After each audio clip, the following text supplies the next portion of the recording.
नमस्कार मित्रांनो, दिवाळी म्हटलं की काय आठवतं? दिवे, फराळ, लक्ष्मीपूजन आणि अर्थातच फटाके। पण कधी विचार केलात का दिवाळी आणि फटाक्यांचा एकमेकाशी संबंध तरी काय आहे? आपण दिवाळी हजारो वर्षापासून साजरा करतोय, पण हे फटाके तिचा भाग कधी झाले आणि कुठून आले हेच तर आपण या व्हिडिओतून समजून घेणार आहोत।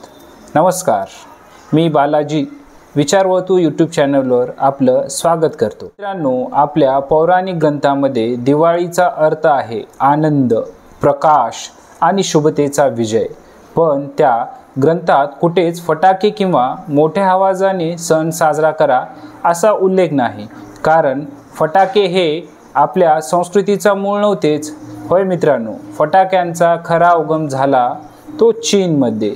चीनी लोकांचा असा विश्वास होता की फटाक्यांचा मोठ्या आवाजाने वाईट शक्ती पळून जातात आणि समृद्धी येते। मग आता तुम्हाला प्रश्न पडला असेल की हे चीनमधले फटाके भारतात कसे आले? तर 12व्या शतकात आतिश दीपांकर नावाचे बंगाली बौद्ध धर्मगुरू चीनमध्ये गेले होते। असं मानलं जातं की त्यांनी तिथली आताशबाजीची संस्कृती भारतात आणली।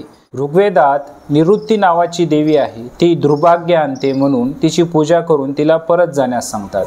पण तिच्या भीतीने फटाके फोडा असा कुठेही उल्लेख नाही। म्हणजेच पुराणात दिवाळी प्रकाशाचा सण होतो, पण आवाजाचा नाही। मात्र 2000 वर्षापूर्वीपासूनच भारतात फटाक्यासारख्या गोष्टींचे प्रयोग होत होते।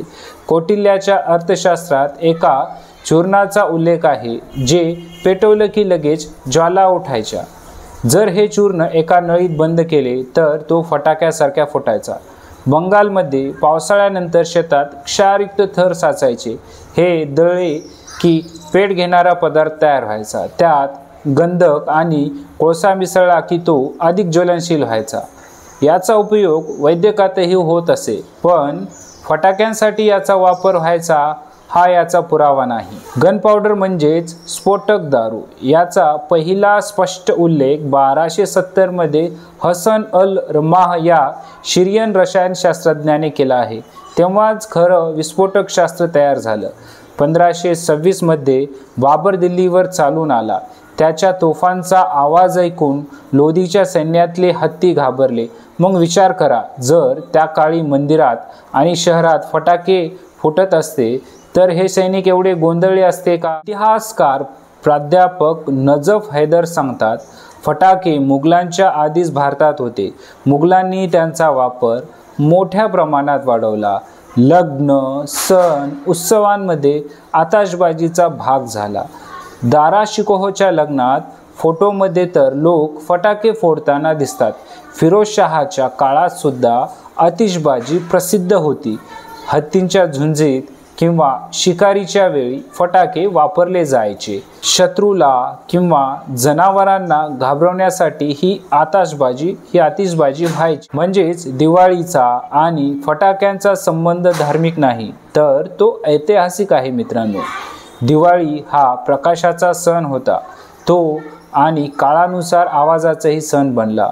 तर पुढच्या वेळी फटाके फोडताना लक्षात ठेवा, हे केवळ सणाचं प्रतीक नाही, तर इतिहासाच्या शेकडो वर्षाचा प्रवास आहे, जो चीनपासून भारतात आला आणि आज आपल्या आकाशात झळकतो। तर मित्रांनो, हा व्हिडिओ पाहण्याआधी तुम्हाला फटाके हे भारतात नव्हे तर चीनमध्ये वाजवले जायचे आणि तिथून ते भारतात आले हे माहीत होते का? आम्हाला कमेंट करून नक्की सांगा। आणि जर तुम्हाला अशा रोचक इतिहास कथा आवडत असतील तर व्हिडिओला लाईक, शेअर आणि चॅनलला सबस्क्राईब करायला विसरू नका।